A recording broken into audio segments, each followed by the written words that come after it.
La curiosidad ha motivado a los humanos a buscar nuevos conocimientos. A veces sin pensar en los daños que pueden causar.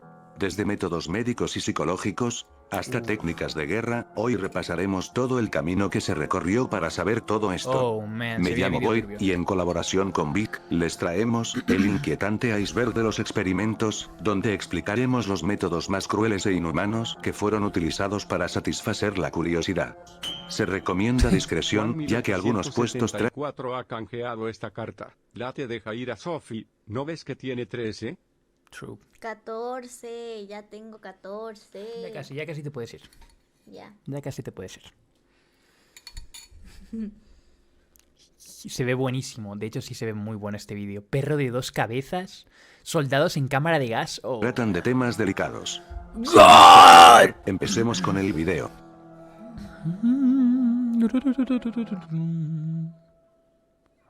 El pequeño Albert. Ese se ve ya turbio, ¿eh?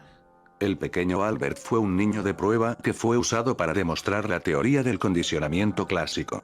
¿Qué es El eso? objetivo era probar que en un bebé de escasa edad, y lo menos condicionado posible, podía adquirir miedos asociados a ciertos estímulos. Para ello se le entregaba a Albert una rata blanca, el niño demostró empatía y curiosidad, dando a entender que no le tenía ningún tipo de temor. Ajá. Posterior a esto, uno de los ayudantes del experimento azotaba una barra metálica produciendo un enorme ruido, cada vez que Albert estaba en presencia de dicha rata. Como arte de magia, el pequeño Albert lloraba cada vez que se le mostraba la rata blanca. ¡Wow! Las pruebas habían sido un éxito, no solo lograron inculcarle el miedo con su presencia, sino que al mostrarle otros animales o objetos parecidos como perros o abrigos, Albert lloraba de miedo e intentaba huir. Lamentablemente el experimento fue cancelado antes de que los investigadores llegaran a la parte donde tratarían de quitarle este miedo al niño. ¡No! Ya se quedó ¡Qué para siempre. imbécil! ¡Qué hijos de puta! ¿What the fuck is that? Tú, pero... ¡Wow! ¡Qué miedo! Y qué turbio. O sea, eso explica que muchas veces la gente no nace con miedo a cosas. Como que en lo que van ocurriendo así cosas, como que el cerebro del bebé lo asocia a esa situación y a esa experiencia, ¿no? O sea que quizás si hay un perrito y tus padres están discutiendo, feo, y luego vuelve a venir el perrito y vuelven a discutir tus padres feo, como que acabas desarrollando un trauma en perros porque te recuerdan a los traumas que tenías con tus padres peleando, cosas así, ¿no? O al contrario, el perrito como está contigo y te cuida, Ujú. que te genera un cariño muy fuerte al perrito. por Al lo perrito mismo de y rechazo a los padres. Qué turbio. Y luego por eso hay gente que se folla a sus perros. El paradero del pequeño fue una incógnita hasta entrados los años 2000, True. en el que varias investigaciones trataron de averiguar qué era lo que le había pasado exactamente al niño después del fin del experimento. Se descubrió que había fallecido en el Deja de 2007, reflejarte así que con no él. se le podía entrevistar, sin embargo, The fuck? los familiares aseguraron que siempre había tenido una fobia a perros, además de a otros animales peludos. Pobrecito. Damn. ¿Alguna vez dijiste estar de acuerdo con algo, a pesar de saber que era mentira? Pues en este simple concepto se basa la conformidad de Ash. Para realizarlo se usaron un total de 123 sujetos, que formaron parte de grupos de 7 a 9 personas cada uno. En cada grupo se les pidió que participaran en una prueba de visión, donde estaban todos sentados. Los participantes debían indicar a cuál de las 3 líneas sobre la derecha le correspondía la línea que había sobre la izquierda, esto teniendo en cuenta los tamaños. Pero lo que realmente se centraba el experimento, no era juzgar las respuestas del grupo, sino de un solo integrante. Cada grupo realmente estaba compuesto de un solo sujeto de prueba, mientras que el resto eran cómplices del experimento. Oh, ya entendí. O sea que, digamos, si esta persona ve A, B, C, digamos, pero luego solo le preguntan a uno de estos, y este dice, yo he visto C, B, A. Y luego todos dicen, sí, yo estoy de acuerdo, yo vi lo mismo, yo vi lo mismo. Este, aunque lo haya visto claramente, se va a condicionar y va a decir, no, ellos tienen razón, sí, yo estoy equivocado. Oh, wow, eso está muy loco, ¿eh? Su objetivo, dar respuestas incorrectas antes que el sujeto de prueba diera la suya. En total se le mostrarían 18 comparaciones de tarjetas, donde tenían que dar respuestas erróneas en 12 de ellas. En las dos primeras tanto los cómplices como el sujeto crítico respondieron de forma unánime la respuesta correcta. Sin embargo, a partir de la tercera prueba, los cómplices indican intencionalmente una respuesta incorrecta. En esta, el sujeto da la respuesta correcta al final, mostrándose sorprendido por las respuestas previas e incorrectas de los cómplices.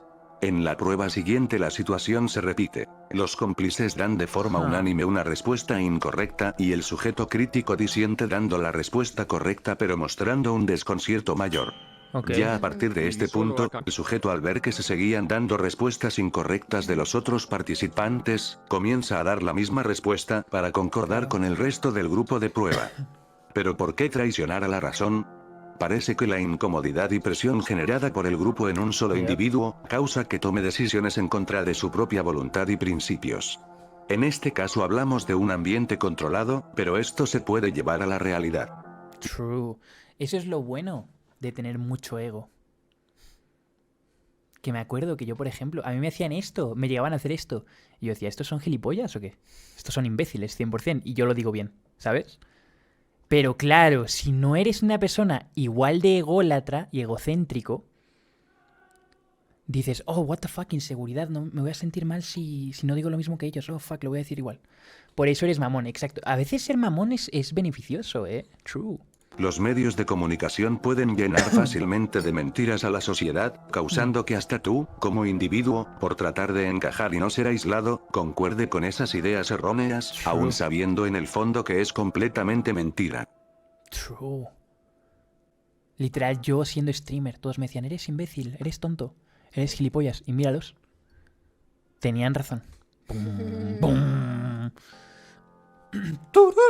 La prueba de nado forzado es un experimento tan cruel como inútil. Para esta prueba se coloca algún tipo de roedor, véase, ratones o ratas, en un contenedor lleno de agua. Los animales en pánico tratan de escapar intentando escalar por las paredes de los cilindros o se sumergen en el agua buscando una salida hasta que se ahoguen. Se descubrió que a las ratas a las que se les suministró antidepresivos batallarían y nadarían por más tiempo que otras ratas antes de que comenzaran a flotar. Se concluyó que aquellas que nadaron por menos tiempo se encontraban en un estado de desesperación. No. Ya se ha demostrado ampliamente que el tiempo de nado de los ratones cambia dependiendo de muchos otros factores además de las inyecciones de qué cabrón. antidepresivos. A pesar de esto, laboratorios de universidades y farmacéuticos continúan realizando las pruebas. No. O sea, eso lo que demostró es que... O sea, asumo que... Asumo que... La vida. Exacto. No, o sea... Lo que dice es que muchas veces como que te rindes antes sin ellos, ¿no? Damn. El experimento del muñeco Bobo fue el nombre que le dieron a una prueba de conducta en los años 60. El objetivo de estas pruebas era determinar el comportamiento de los niños al ver a modelos adultos mostrando conductas agresivas. Para resumir, que las conductas eran aprendidas a partir de imitar modelos adultos. En el estudio participaron niños de entre 3 y 5 años de edad. Los niños se organizaron en 3 grupos. 24 fueron expuestos al modelo agresivo, 24 al modelo no agresivo y los restantes al grupo control. La primera parte del experimento requirió reunir a un niño y el adulto modelo en una sala de juegos. El niño estaba sentado en un rincón lleno de actividades muy atractivas, tales como pegatinas, y junto al adulto. Ok, entonces esto básicamente era para demostrar que los niños aprenden de los adultos. O sea, las tendencias y las actitudes de los niños es muchas veces sacado de lo que hacen los adultos también, ¿no? Modelo. En el escenario del modelo Es agresivo. que supongo que son cosas bastante obvias, pero como que igual quieres una confirmación exacta. Porque luego hay gente que dice, no, es que eso viene de genética. Es que eso no depende de los niños, eso nacen así.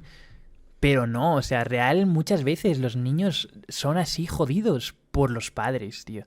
Por todo lo que aprenden de ellos. Y como ven que actúan. Y quizás no tanto de cómo son ellos, sino cómo tratan a los demás. Yo siento que eso es lo que más aprenden los niños. Cómo tratar a otras personas por cómo tratan sus padres a los demás también. agresivo, el adulto comenzaría jugando con los juguetes durante aproximadamente un minuto. Después de este tiempo el adulto comenzaba a mostrarse agresivo hacia el muñeco Bobo, golpeando utilizando el martillo de juguete para golpearlo en la cara. El adulto Holy modelo era shit. también agresivo verbalmente.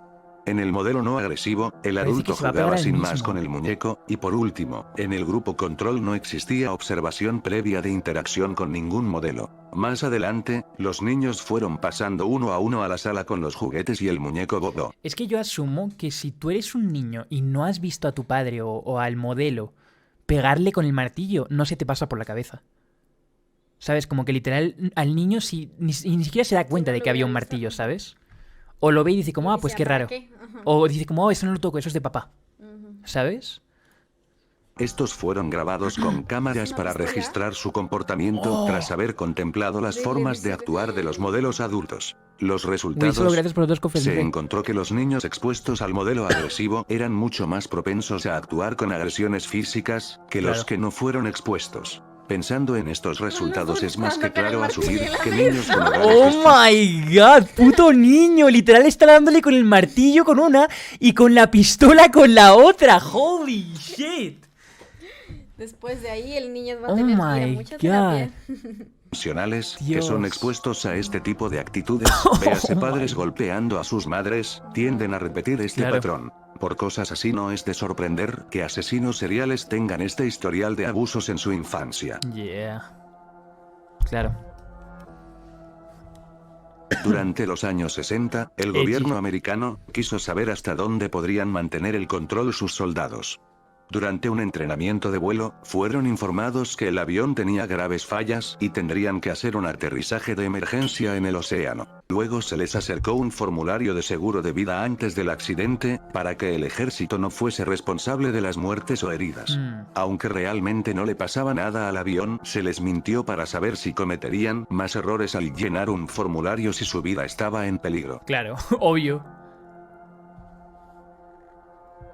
Hace algo más de medio siglo, para ser más exactos, 1962, Esto ya un suena grupo mal. de psiquiatras de la Universidad de Oklahoma se propusieron a investigar el efecto que ejerce el LSD en los elefantes, más en concreto, si era posible inducir en un elefante macho un estado denominado must, en el que los elefantes se vuelven violentos e incontrolables. Wow. No están claras las razones por las que tenían ese propósito y de hecho, es Eso literal es como lo más random. O sea, eso es una idea que se te ocurre cuando estás fumado.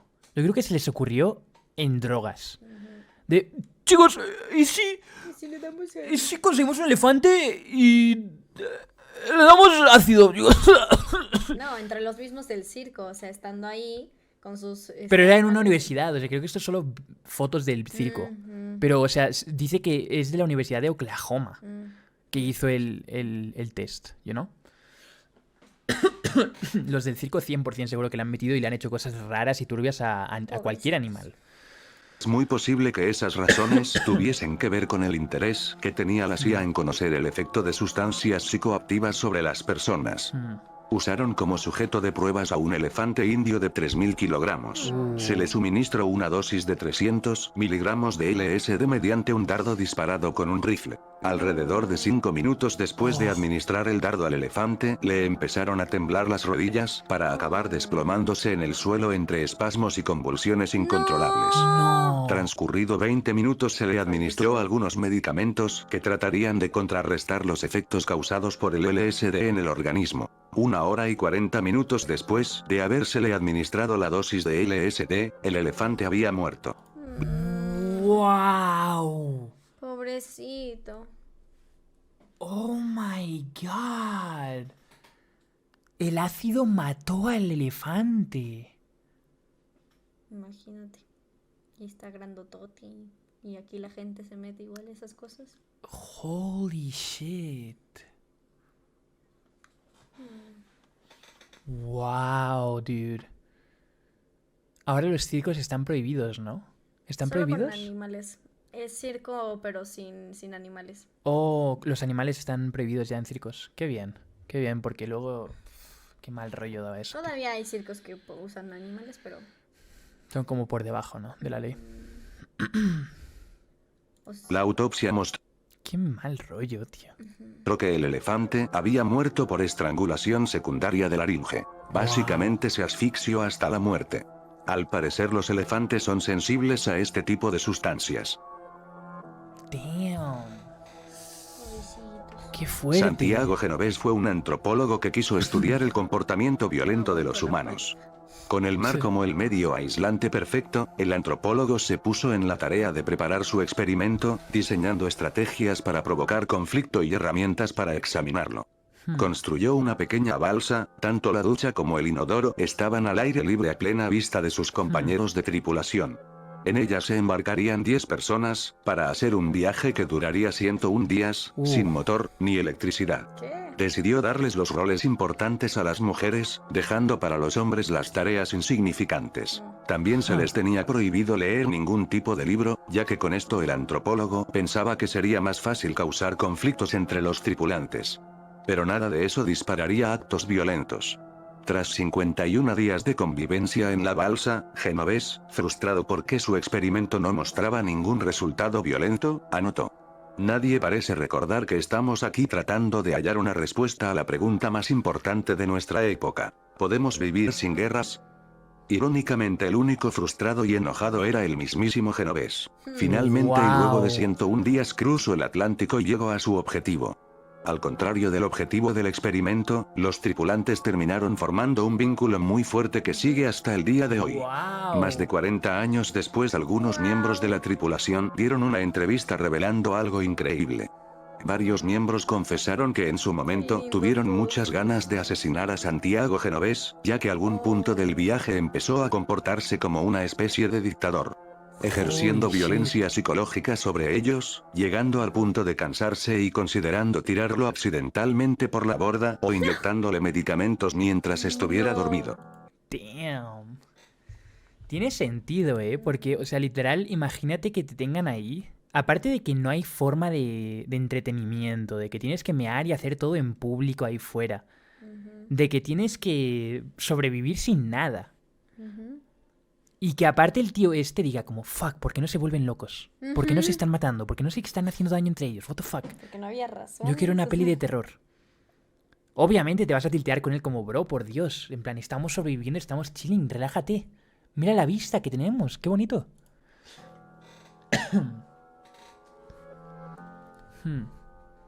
Es que aparte, no sé, siento que en una de esas situaciones, como que si no hay razón, o sea, si hay comida, si hay agua, si hay todo para así sobrevivir, pues lo mejor es mantener la calma, estar tranquilo, cada uno hacer sus cosas y de puta madre. ¿Sabes? O sea, si te pones a volverte loco y a desesperarte y a todo eso de liderazgo, como que acabáis muriendo, muy probablemente. Yo siento que si estáis como intentando sobrevivir, vas a intentar ser lo mejor posible con todos, ¿sabes? Como vamos a ayudarnos entre todos para que todo salga bien. Es como cuando ocurre lo de los aviones, ¿sabes? De que lo secuestra a alguien en un avión o algo así, como que no se ponen a pelear entre ellos. Es como que todos dicen, ok, vamos a centrarnos y vamos a hacer algo para poder liberarnos, ¿no? Como que si es una situación de vida o muerte, la gente se ayuda entre ellos. Más que pelear. El estudio del monstruo fue una investigación sobre el trastorno del lenguaje. Participaron 22 niños, el principal objetivo del estudio era saber si el tartamudeo podría ser inducido y si podría disminuir con una terapia basada en refuerzos positivos. Para seleccionar a los pequeños, se entrevistaron a un total de 256 niños, de los cuales seleccionaron 10 que presentaran tartamudes y otros 12 que no tuvieran problemas del habla. Estos niños fueron mezclados y separados en dos grupos. En el primero incluyó a 5 tartamudos y a otros 6 sin el trastorno, diciéndoles que recibirían terapia, pero realmente consistía en recalcarles cada imperfección del habla que padecían. A los tartamudos se les dijo que empeoraron y a los sanos que estaban presentando los primeros síntomas. A estos niños los llamó grupo experimento y durante 4 meses estuvieron alertándoles y diciéndoles que empeoraban. No. Damn. Pobrecitos, y aparte todos chiquitos. Entonces, yo creo que lo que sucedió aquí es que estos empeoraron y luego Dios. estos desarrollaron también tartamudeo. Sí, Por la inseguridad de que les andan diciendo, no, es que no lo haces bien. Es que te has equivocado ahí, es que lo has hecho mal, es que eres tonto, es que no sé Cuando qué. en realidad no lo hacen mal. Eso y no solo- ayuda a nada. Ujú. Literal, eso no ayuda en nada. Niños los llamó Recalcarle a la grupo gente que experimento y son durante tontos o algo 4 así, ¿sabes? meses estuvieron alertándoles y diciéndoles que empeoraban. A los 12 niños restantes los juntó y aplicaron una terapia de refuerzo positivo, amparándolos en todo momento y ayudándolos a superar su trastorno. Ellos serían el grupo de control. Solo 5 semanas después, el grupo experimento habían agravado su trastorno o permanecían sin ningún tipo de mejora, Wow. mientras que los sanos comenzaron a padecer ansiedad y temor al hablar. Wow. Al término del experimento, el investigador se dio cuenta que la ansiedad y miedo generados en los niños sanos del grupo de experimento no cambiaba, dejándoles secuelas de por vida. No. Pobrecitos.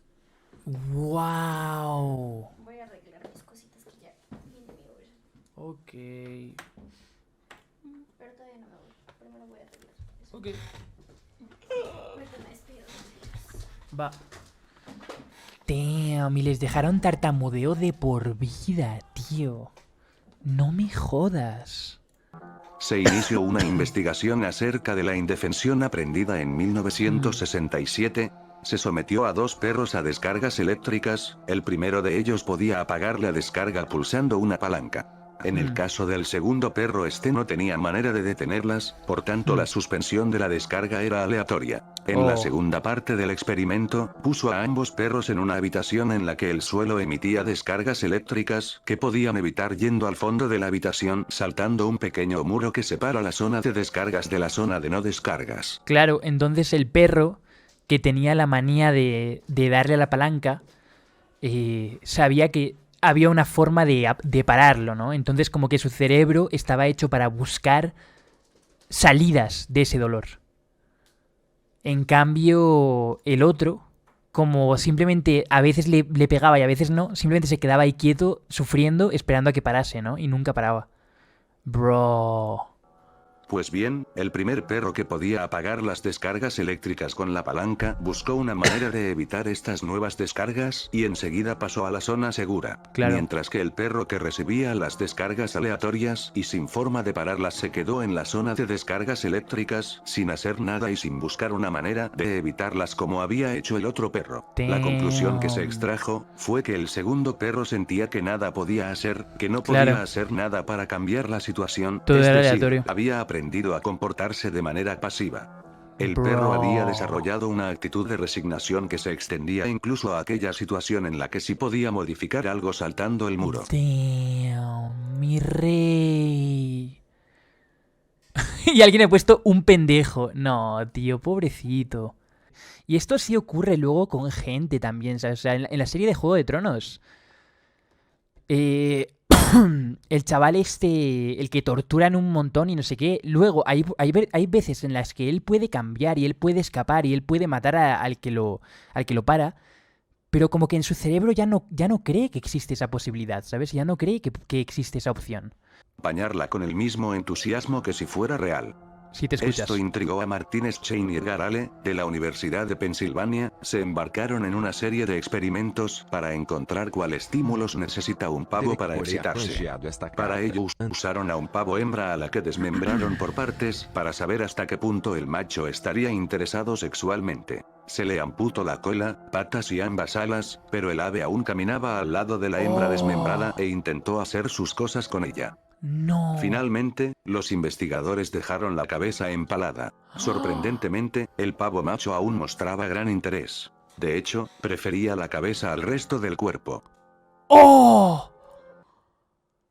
What the fuck? Oh my god, dude. ¡Qué puta locura! What the fuck is that? En la década de los 60, Randy Gardner y Bruce Callester se encargaron en buscar la respuesta de cuánto tiempo se puede estar sin dormir. Randy, entonces... Dude, esto sería la mayor tortura del mundo, yo creo, ¿eh? O sea, realmente siento que esta es la tortura que más miedo me da. De la historia, tío. Que te priven de poder descansar. O sea, siento que te pueden cortar cosas, tío. Te pueden... Pero literal, cualquier cosa. Le pueden arrancar un brazo, le pueden cortar un dedo, le pueden sacar sangre o lo que sea. Pero siento que no dormir es la mayor tortura que existe, tío. Siento que tu cerebro se va pudriendo poco a poco y vas sintiendo como si estuviesen matándote, tío. O sea, real como si estuvieses muriendo y perdiendo la cordura. Y de... oh, o sea, yo siento que eso es lo más terrorífico del universo, tío. No joke. Siento que al menos si te cortan un dedo, ahí se acabó. ¿Sabes? It's okay. Ya puedo irme a dormir. Puedo dormir, descansar, it's okay. O te desangras y mueres. Pero eso es como una muerte que ni siquiera... O sea, es morir. Y el momento en el que te mueres probablemente llevas días sin saber quién eres. Y sin recordar nada de ti. Porque has perdido el cerebro. Por Con completo. 17 años, fue el elegido. La meta era superar la marca que hasta entonces la ostentaba un DJ de Honolulu, que había pasado 260 horas sin dormir, No. justo por debajo de los 11 días. En el momento en que el cronómetro comenzó a medir la hazaña de Randy, un equipo de neurocientíficos, encabezado por el Dr. William Dement, comenzó a monitorear sus signos. Siento que después de ese tiempo sin dormir, ya tienes daños severos en el cerebro, ¿eh? O sea, yo creo que ya se queda con... O sea, y aparte con 17 años, tío. O sea, ¿por qué te quieres joder la vida así? Literalmente, ¿qué razón hay para joderte la vida de esa forma? Por un reto, por un puto experimento, tío. Fuck me, man. Vitales y a escribir un informe detallado sobre su evolución. En este se narra que apenas durante las primeras horas de privación el joven comenzó a mostrarse malhumorado y de movimientos torpes, pero eso no era lo peor, ya que poco después comenzaron los delirios, durante los cuales creía ser un conocido jugador de fútbol americano. Oh. El chico logró la marca de 11 días y 25 minutos. Una vez logrado el récord, Randy durmió 14 horas seguidas y se sometió a un chequeo médico que demostró que no le habían quedado secuelas, ni físicas ni ¡Guau! psicológicas. Holy shit, no le quedaron secuelas. God. Simplemente el putísimo God, tío. Wow, GG, Real GG. Eso siento que tiene muchísimo mérito, tío. Brother. Robert Shafran, Eddie Galland y David Kellman, 3 hermanos fueron separados al nacer como parte de un experimento de conducta. El extraño experimento iba sobre ruedas, hasta que 2 de los trillizos supieron el uno del otro. El responsable del primer reencuentro fue Michael Domitz, el compañero de habitación de Eddie. Fuck. Una investigación reveló que la agencia encargada de dar en adopción a los trillizos a 3 familias siguió las recomendaciones de un psiquiatra que aconsejaba separar a los niños para evitar que luchasen por la atención de sus padres. En realidad, averiguaron que los trillizos eran el objeto de estudio, legal pero secreto, del Dr. Peter Beneubaur, un psicoanalista de origen austríaco. Su Holy objetivo, shit. descubrir hasta qué punto pesaba la educación y el entorno socioeconómico en la naturaleza de los niños. Ya. Así, los padres visitaron mensualmente la consulta del doctor para estudiar su inteligencia y comportamiento durante 12 años. Wow. Qué loco. A raíz de la muerte de Martin Luther King, la maestra Jane Elliott decidió hacer un pequeño experimento social sobre el racismo. Para ello dividió a los alumnos de su clase en 2, los que tenían ojos azules y los que tenían ojos marrones. A los niños del primer grupo se les dijo que eran superiores y mucho más listos que los niños de Wow. ojos marrones, y por eso obtendrían privilegios. En cambio al grupo de ojos marrones se les dijo que son más torpes y lentos, por eso no obtendrían ningún tipo de beneficio. No. Además la maestra los identificaba con una bandana para que pudieran ser distinguidos del resto de la clase. Esto Bruh, lo peor de todo es que luego los niños, si les dices que son tontos, se lo creen, ¿sabes? Y como que viven su vida realmente creyendo que son tontos. Eso es lo más heavy de los chavales, tío. Les dices que son súper inteligentes y se lo creen y lo dan todo y lo intentan y le echan huevos. Pero les dicen que son tontos y los dejas así como sin nada, sin una mierda. Y real van a crecer y van a sentirse que son una mierda, tío. Siempre. Y nunca lo van a intentar. Ni siquiera porque van a decir, pues soy tonto, ya, ¿qué más da? obviamente comenzó Y eso ocurre mucho hasta a día de hoy. En plan, chavales con 10 años, 8 años que les dicen los profesores, eres tonto, eres imbécil, eres muy tonto. Gente que humilla, o sea, profesores de primaria que humillan a sus chavales. Y es como, bro, o sea, literal... O sea, ese niño aún podría ser el puto próximo presidente, tío. El siguiente chaval que haga yo qué sé, tío, una operación de trasplante de cerebro o algo así, tío. Nunca se sabe. Pero lo estás matando, ¿sabes? Estás matando a ese niño con 5 años o 10 años. Son muchas peleas entre los alumnos, solo por decir que eran diferentes. Al día siguiente del experimento la maestra invirtió los papeles dándole todos los privilegios al grupo de ojos marrones. Al final la maestra les explicó que todo fue un experimento para que se den cuenta cómo actúan los racistas, y vieran que no es justo discriminar a alguien por prejuicios sociales como el color de la piel. Bueno, pero al menos solo fue un día. Pero siento que, no joke, llega a hacer eso la tía esa por medio año. O 3 meses. Y quizás tiene también efecto permanente. Esta carta. Tô puto, esse bebê me está haciendo sentir mal. ¿Por qué?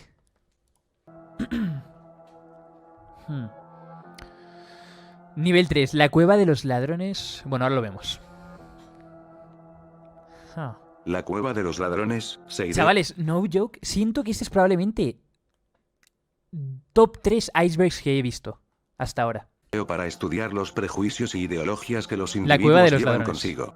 Para ello seleccionaron a 2 grupos de niños de entre 10 y 11 años de edad. Un total de 24 niños, y ninguno de ellos se conocían, ya que fueron seleccionados de distintos colegios. El experimento se realizó en el conocido Parque Natural de la Cueva de los Ladrones, y de ahí proviene su nombre. En la primera fase del experimento, se encargaron de alentar el sentimiento de pertenencia mediante actividades como la natación o el senderismo. En la segunda etapa, se introducían elementos o situaciones de fricción entre los 2 grupos participantes, cosas que provocaran conflicto.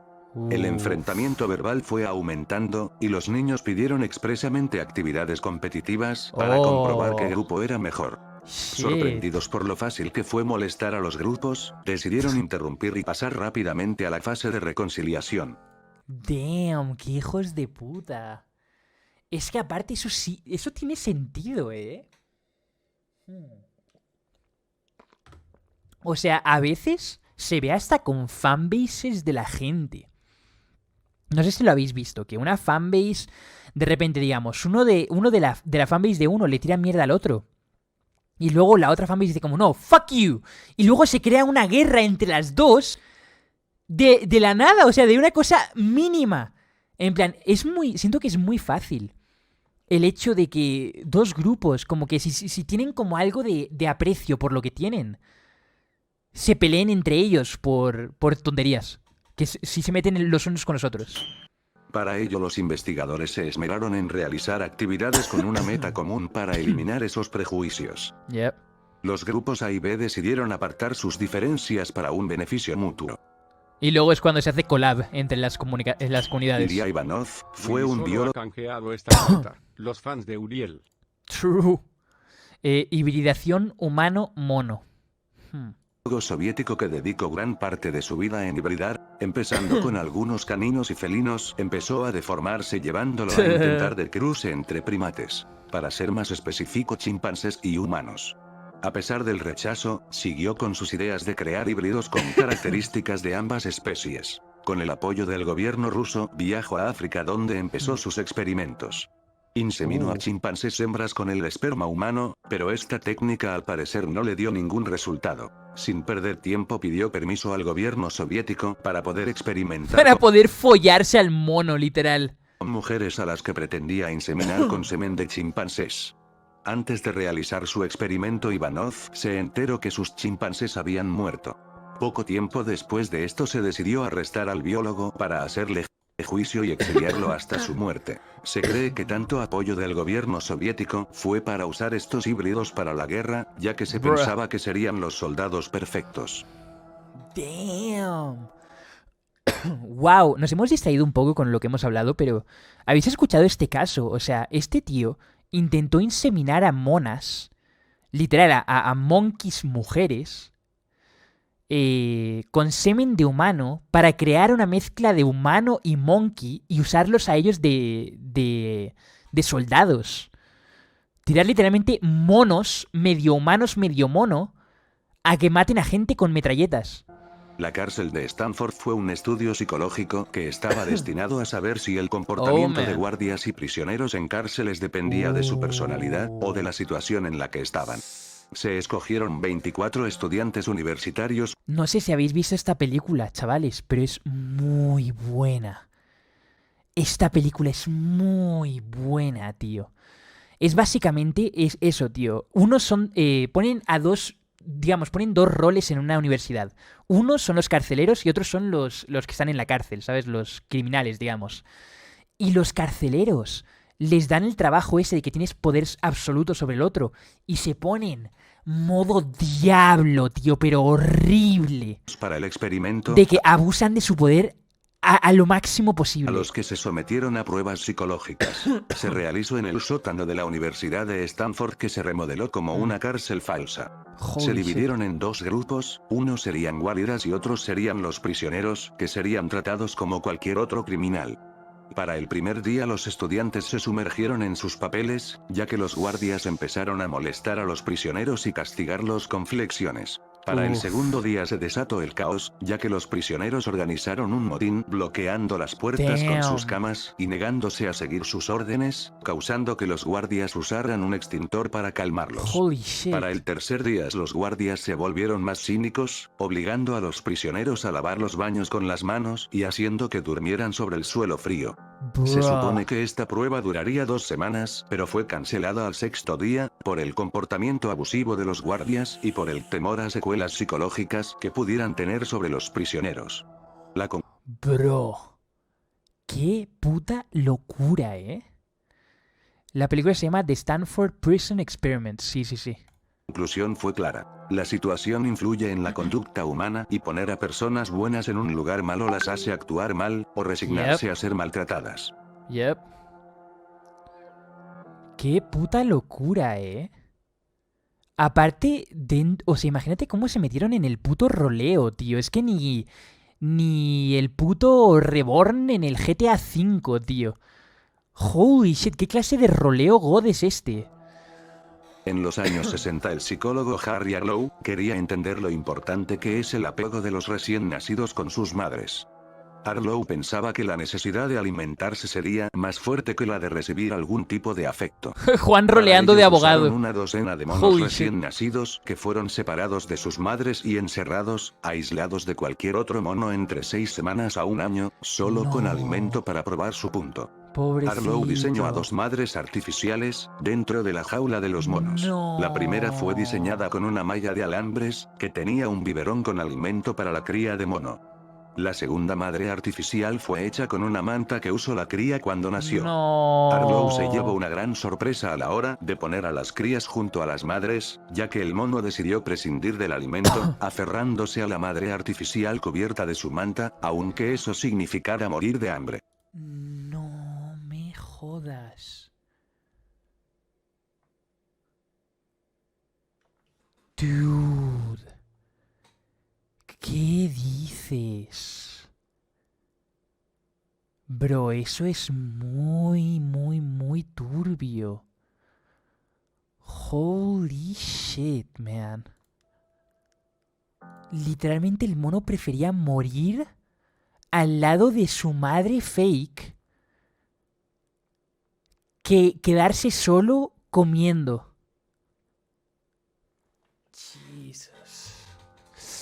El 13 de marzo de 1964, Kitty Genovese se encontraba fuera de su hogar, cuando un Intenta hombre no llamado reír. Winston Mosley la persiguió y apuñaló varias veces.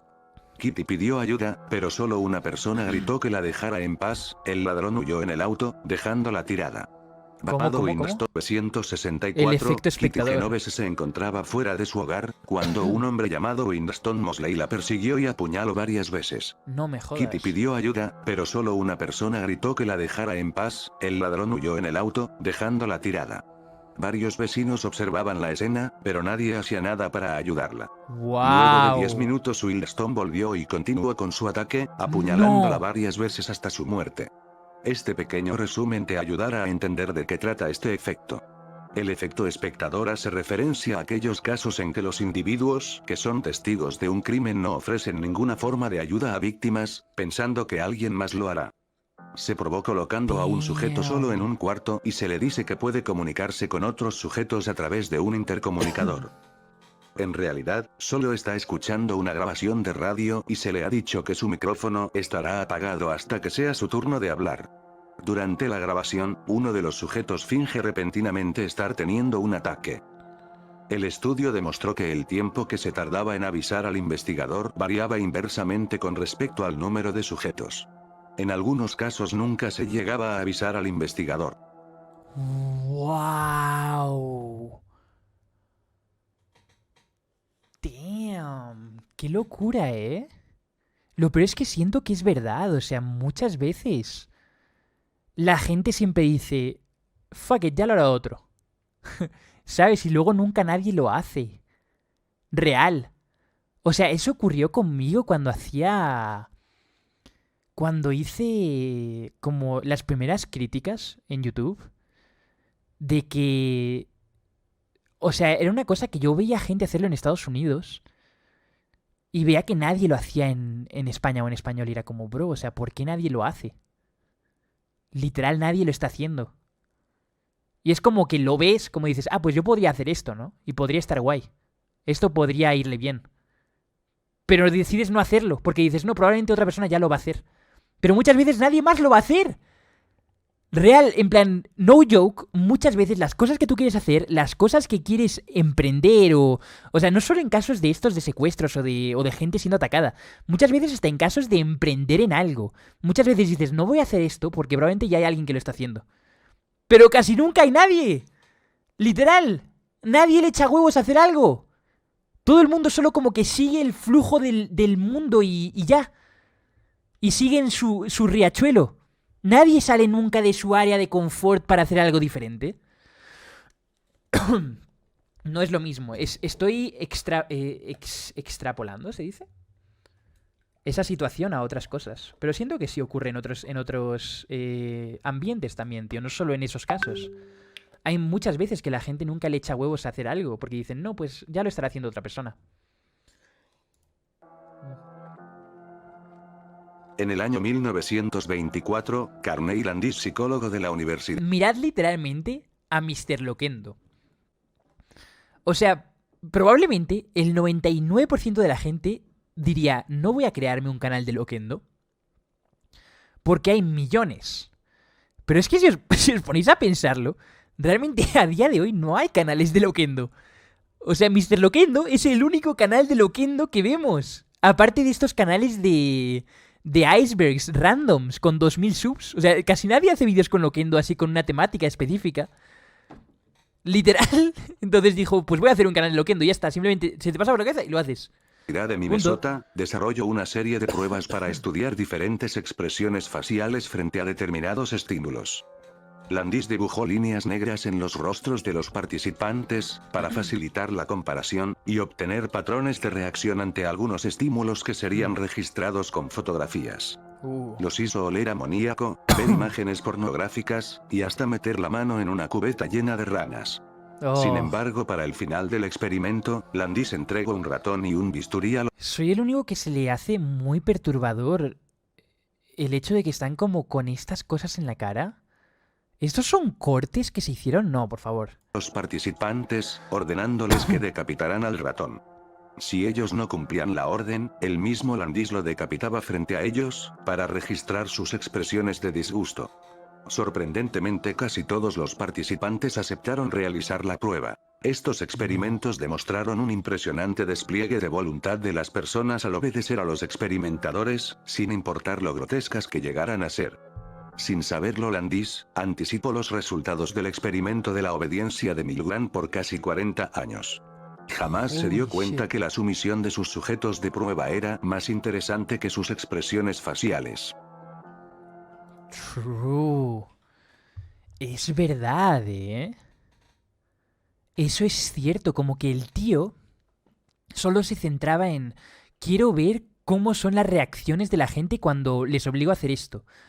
pero no se dio cuenta de que a lo largo del camino esta gente había desarrollado una obediencia y una sumisión a todo lo que él dijese extremadamente exagerada.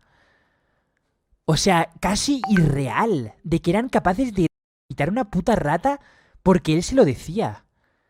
Y nunca se enteró. O sea, él solo pensaba el lado de, mira qué reacción tan rara han dado. ¡Wow!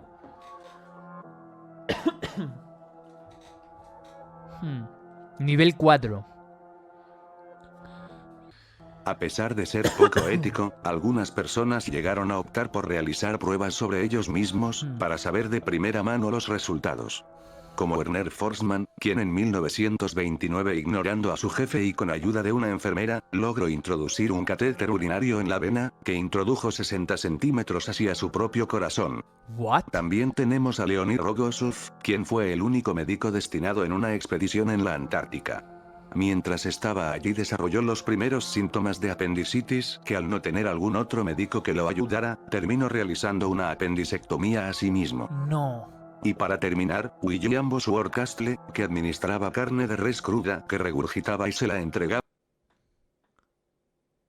Bro, eso es muy mala suerte. Eso es muy mala suerte, bro. ¿Cuál es la probabilidad de que te vayas a la Antártida y te dé una apendicitis? A sus pacientes para el estudio de la anemia perniciosa. Holy shit. Stubbins Firth fue un médico en formación estadounidense, que notó que las personas que trataban a los enfermos de fiebre amarilla no llegaron a infectarse El de doctor ella. que tomaba vómito. Este notable y desapercibido descubrimiento lo llevó a realizar algunos experimentos muy desagradables. Oh. Usando como paciente de prueba un perro, le entregaba de comer pedazos de pan remojados en el vómito de enfermos de fiebre amarilla para saber si el animal se contagiaría.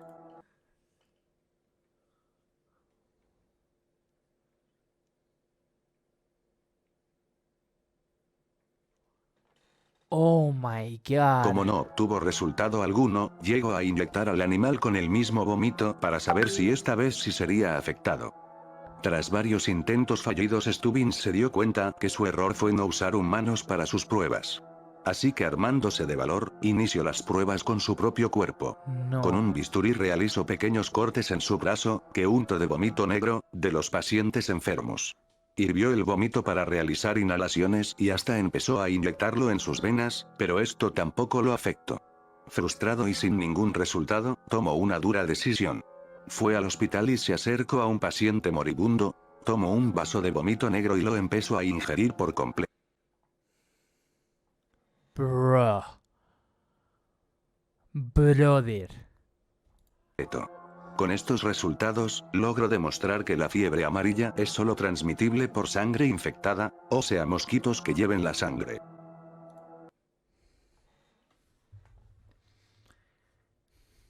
Yo. En plan. Me dan ganas de decir que era un degenerado.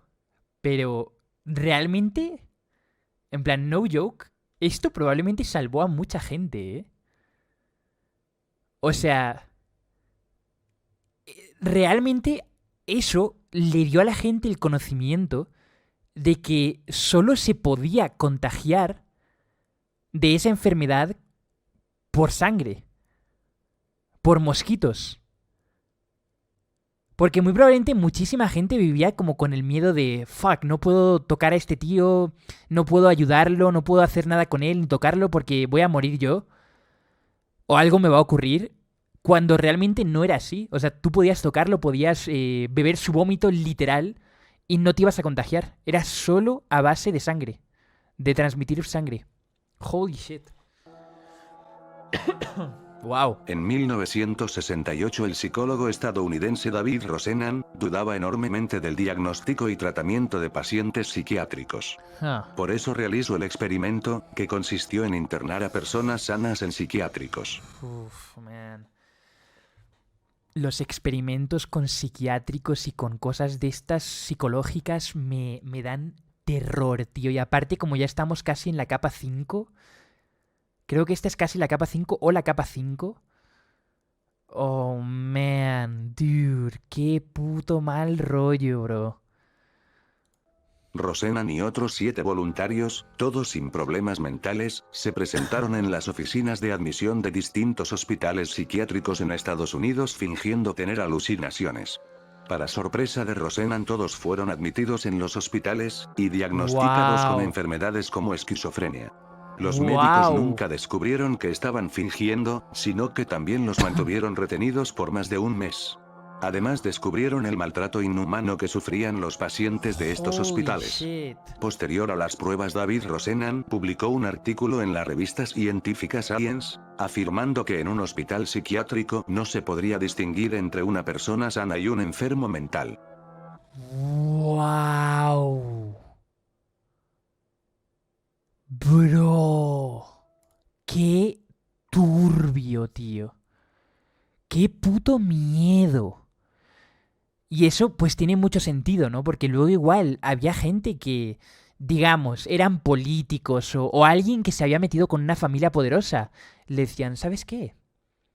Estás enfermo. Wow. Wow, parece que estás mal de la cabeza, ¿eh? Parece que estás muy mal. Y los metían en psiquiátricos, aunque estuviesen bien. Y ellos, no, estoy bien, estoy bien, estoy bien. Y los metían, les daba igual. Les sudaba la polla, los metían en psiquiátricos y les metían de pastillas y de mierdas y los maltrataban. Y ahí eventualmente ellos sí se volvían locos, ¿sabes? Pero fuck, tío. El estudio de Harvard, como también es conocido, tenía como objetivo la deconstrucción psíquica, humillando a los estudiantes y haciendo que Oh, experimentaran no. un estrés severo. Henry A. Murray fue encargado de los experimentos con los estudiantes. En La Harvard. primera fase consistía en colocar a cada sujeto de prueba atado a una silla en una habitación frente a un espejo falso, donde serían observados por Murray. Mientras sus Uf. señales eran monitoreadas con electrodos, un estudiante de derecho, entrenado para la ocasión, mantenía una conversación con ellos en la que los ridiculizaba y atacaba verbalmente. Se trataba de que los estudiantes defendieran sus principios, pero al final tendrían que ceder ante los sólidos argumentos del entrevistador. Estos debates llegaron a durar hasta 10 horas, logrando agotar física y mentalmente a los sujetos de prueba. Durante más de 3 años, estas pruebas fueron realizadas en estudiantes de la universidad, al parecer sin tener un objetivo claro. En realidad, los experimentos Luego, esto sirvió, yo creo, antes de ver el resultado, sobre todo por un vídeo que vi hace unos días, a la hora de interrogar a gente. Muchas veces, en plan, hay gente que, por ejemplo, hace tiroteos escolares, hace asesinatos, gente que mata a otra persona, digamos, una persona que mata a alguien de su familia. Y los entrevistan, ¿sabes? Les interrogan el policía o lo que sea, y no dicen nada, ¿vale? Pasa una hora, no dicen nada, no sé qué. Y lo que hacen los entrevistadores o los interrogadores... エルバート・デイロ・ブラディ・ヘクタール・コンビド・エスタガルタ、リトラル・マンテ・ラビーダ・デウン・ニーベル・シュタイオン XD. True, literalmente recibir mierda y ya. Pero lo que hacen en las interrogaciones, muchas veces, en los interrogatorios, es decirle lo mismo todo el rato. Literal, decirle, entonces esto ocurrió así, ¿me puedes repetir cómo ocurrió todo? Espera, no me ha quedado claro. Entonces, ¿qué pasaba después? Repítemelo desde aquí. Luego, repítemelo otra vez. Y habían... hey, Diego Ruiz, gracias por los 5 cofres. El otro día vi un caso en el que interrogaban a una chica que había pedido un asesino a sueldo para matar a su familia, a todos, y literal estuvo como 4 horas diciéndole, ¿me puedes repetir la historia? ¿Me puedes repetir qué ocurría aquí? ¿Me puedes repetir qué ocurría aquí? Y cuando ya habían pasado 4 horas, le dijo, entonces has hecho esto, ¿no? O entonces esto es lo que pasó, o esto no sé qué. Y ya estaban tan agotados mentalmente que decían, por favor, déjame ir, solo quiero que me dejes ir. Sí, lo hice yo. Sí, perdón. O sea, están tan agotados mentalmente, aguantando eso, que al principio es como que media hora después siguen con ganas de mentir. Pero luego en lo que pasa más y más rato, se les va olvidando la historia, o se van cansando y no mantienen la historia de la misma forma, o... ¿sabes? De ese rollo. Los llevados a cabo por Murray formaban parte del programa secreto de la CIA, MK Ultra. Todo el objetivo de estas pruebas fue buscar técnicas de interrogación y tortura más efectivas usando a estudiantes inocentes. Yeah. Pero lo que Murray no tenía previsto fueron las secuelas a largo plazo que esto tendría en estos jóvenes. A finales de mayo de 1978 el profesor Buckley Christ recibió un paquete que tenía como remitente a él mismo. Con claras sospechas, llamó a un policía del campus, quien abrió el paquete, el cual explotó inmediatamente, hiriendo a ambos. Este sería el primer atentado de Theodore Kaczynski, mejor conocido como una bomber. Un tío que fue jodido por él. No me jodas. Lo humilló tanto que luego lo intentó matar. Persona brillante que descendió a la locura. Resulta que entre todos los estudiantes que participaron en el experimento de Henry Murray, Ted Kaczynski fue uno de los torturados por sus pruebas, destruyendo su mente y convirtiéndolo en un monstruo. Wow. En Eso está muy jodido, tío. En plan, que la CIA se meta en esos rollos. En plan, que la CIA juegue con estudiantes de universidad para sus jueguitos de cómo interrogar a la gente. Es muy turbio, tío. Pero muy, muy, muy turbio. 1979, el investigador Robert Teat decidió probar si una estimulación eléctrica en el cerebro de una persona homosexual lo podría transformar en heterosexual. El científico nombró a su paciente B19, a el cual le introdujo electrodos de teflón para que envíen estímulos controlados cuidadosamente en la zona de placer del cerebro. B19 comenzó a presionar el botón de placer constantemente. En una sesión de 3 horas, lo presionó hasta 1500 veces. Inesperadamente el paciente tuvo que ser desconectado, debido al estado de shock y excitación en el que se encontraba. Durante el experimento, se comprobó que el líbido de B19 era muy elevado, y por esta razón, EA pensó que con la entrada de una dama de compañía de 21 años podría encaminar su conducta. De esta forma la joven entró al laboratorio, y se quedó sola junto a B19 en la habitación. Al paso de 1 hora, B19 no hizo nada, pero cuando la chica tomó la iniciativa, tuvieron relaciones. Un tiempo después del tratamiento, se comprobó que el paciente se casó con una bella mujer, pero desafortunadamente, la dejó y volvió a sus hábitos con hombres. Wait a minute. Yo, Boyd. ¿Cómo que desafortunadamente? Bro, you good? What? Este tío ha dicho desafortunadamente volvió a sus hábitos con hombres. Yo, homie. Y volvió a sus hábitos con hombres. Un tiempo después del tratamiento, se comprobó que el paciente se casó con una bella mujer, pero desafortunadamente, la dejó y volvió a sus hábitos con hombres.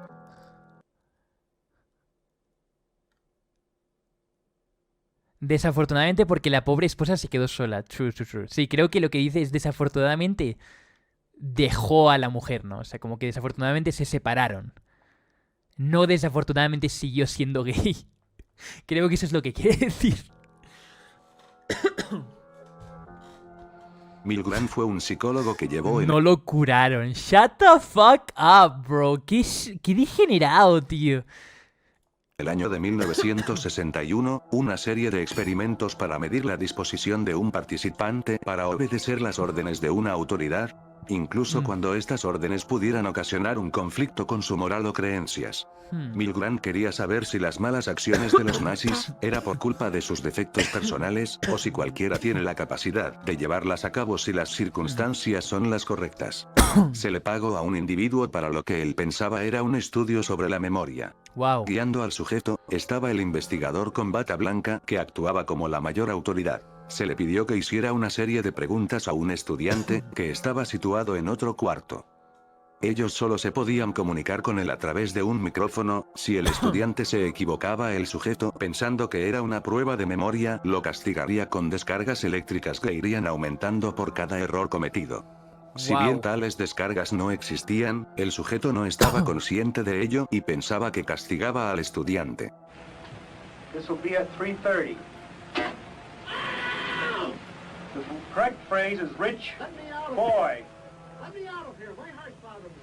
Let me out, I tell you. Let me out of here. Let me out of here. You have no right to hold me The here. next phrase is fast Se pidió a 40 expertos que predijeran hasta dónde serían capaces las personas de causar descargas eléctricas. ¡Wow! Le sudó la polla, ¿eh? El tío se metió tanto en el rol de tener que hacerle daño a la gente. Que le daba igual, ¿eh? Al estudiante. Estimaron que la mayoría no pasaría de 150 voltios, y que solo un sádico llegaría a los 450. That is incorrect. This will be 345. En contra de todo pronóstico, 2/3 de los sujetos llegaron hasta el final, aunque pusieron objeciones, la mayoría obedeció. Aunque los sujetos realmente no querían causar dolor a los estudiantes, la sola presencia del investigador que daba órdenes de continuar las descargas fue suficiente para que apagaran su conciencia y causar daño a otro ser humano, Claro, claro, porque en ese momento asumo que el tío dijo, es o él o yo. ¿Sabes? Como que en tu cerebro está esa mentalidad de uno. O sea, si no hago sufrir a este tío, probablemente este tío me haga sufrir a mí. Y otra es, voy a desligarme de toda responsabilidad. Porque simplemente estoy haciendo algo que me dice otra persona. No soy yo no le estoy haciendo daño. El daño se lo está haciendo este tío que me está diciendo que lo haga. Yo soy inocente. Yo no he hecho nada. Yo solo le estoy dando un botón, pero él me ha dicho que lo haga. El vertedero Bloody ha canjeado esta carta. Literalmente era mame. Era mame. No, pero sí siento que eso sí creo que puede llegar a ocurrir. Que quizás cuando alguien te obliga a hacer algo malo, tu cerebro se desliga de la responsabilidad. Si alguien te obliga a hacerlo. Como que tú dices, fuck it. Fuck it, no soy yo, no cabe en mi conciencia. Yo si fuese yo, no lo haría. Pero me están obligando a hacerlo. Es algo que había en un libro, no me acuerdo, y era que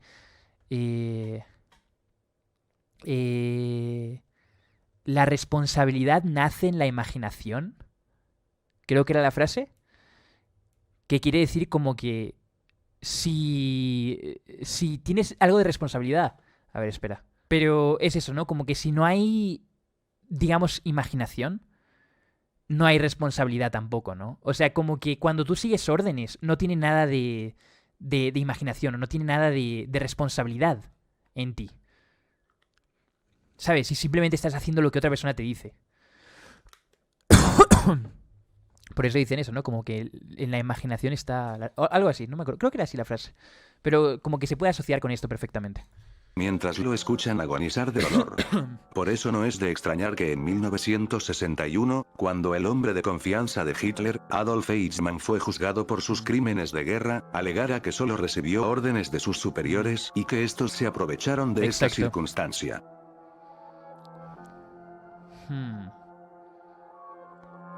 Después de una larga espera y extensa... ¿Creéis que si era culpa suya o no? En plan, vosotros no entendí. Vosotros, si alguien os está apuntando con una pistola, digamos, en plan, si haces esto, vas a estar bien, si no lo haces, te voy a matar. ¿Lo haces o no lo haces? Aunque lo que estés haciendo es darle un botón que está matando a miles de personas. ¿Si lo haces o no lo haces?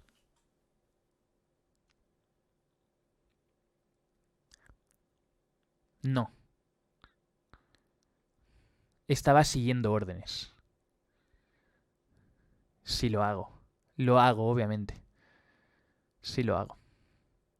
En parte sí es su culpa.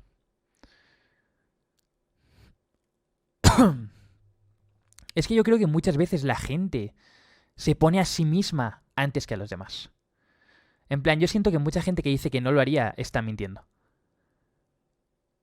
Porque hay muchísima gente que iría más adelante y diría que hay mucha gente que hasta dice que preferiría que perritos viviesen antes que humanos. En plan, estoy seguro que la gran mayoría de la gente lo haría. Pero 100% seguro. You know? En plan, hay gente muy edgy en el mundo. Y gente que tiene cero fe en la humanidad y cero fe en los seres humanos y dicen... fuck it, valgo más yo que, que estas 1000 personas, o que estas 100.000. Pero también es que hay que ponerse a pensar como en la lógica de las cosas, ¿no? O sea, yo personalmente, probablemente, haría lo que me dicen. ¿Por qué? Porque en mi cerebro digo, si yo hago esto, voy a sobrevivir. Si yo no hago esto, me va a matar a mí y luego va a poner a otra persona a que mate a todo el mundo. Entonces, literalmente, es un suicidio que no aporta nada. You know, más que quizás que en tu cabeza quede esa conciencia libre. Pero eso es lo que digo, de que si te están obligando a hacerlo, como que tu cerebro intenta desligarse de la responsabilidad y dices como, no era yo, tío, o sea, yo no habría hecho eso por mí, lo he hecho porque me han obligado a hacerlo, ¿no? Esa edición, está listo el iceberg. Lo que empezó como una simple idea, se terminó convirtiendo en el video más largo de mi canal hasta la fecha. Está muy La bueno el segunda vídeo. parte la encontrarán en el canal de Vic, dejaré su enlace para que vean los puestos más fuertes del iceberg. ¡Oh! Es verdad que hay otra parte. Holy shit, que hay otra parte del vídeo. Ok, lo guardamos.